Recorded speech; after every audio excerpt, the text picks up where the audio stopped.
ক্ষমতার ভারসাম্য চেয়েছি সংস্কার প্রস্তাবনায়। আর আমরা এখানে উচ্চকক্ষ এবং নিম্নকক্ষের একটা বিষয় দেখেছি।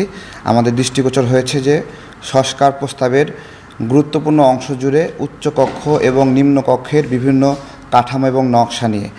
তো বর্তমান বিদ্যমান সংসদীয় ব্যবস্থায় প্রস্তাবনাটা কেমন হওয়া উচিত, উচ্চকক্ষ এবং নিম্নকক্ষ বিষয়ক অতিরিক্ত আলোচনার কারণে সেগুলোর বিষয়ে মতামত দেওয়া সম্ভব হয়নি।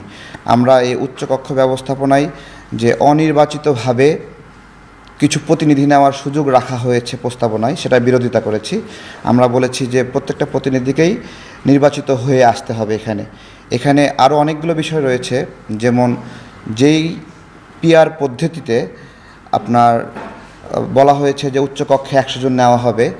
আমরা বলেছি যে যেই ব্যক্তিটি নির্বাচিত হচ্ছে না 300 আসনে বা 400 আসনে সরাসরি ভোটে, উচ্চকক্ষের যে নকশা দেখানো হয়েছে সে অনির্বাচিত ব্যক্তিরাও উচ্চকক্ষে যাওয়ার সুযোগ থাকছে।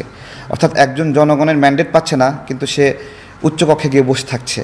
পাশাপাশি উচ্চকক্ষে যে সিলেকশনের পদ্ধতি, সেই পদ্ধতিতে রাজনৈতিক দলের সভাপতি, সাধারণ সম্পাদক যারা মনোনয়ন দিবে এই ব্যক্তিদেরকে, তাদের প্রচুর অর্থনৈতিকভাবে লাভবান হওয়ার একটা সুযোগ আছে, কেনাবেচার সুযোগ আছে। আমরা এটা বলেছি যে আমরা সরাসরি ভোটের মাধ্যমে এই জনপ্রতিনিধিগুলো নির্বাচিত হবে। এতে করে জনগণের কাছে একটা জবাবদিহিতা থাকার ব্যবস্থাপনা থাকবে।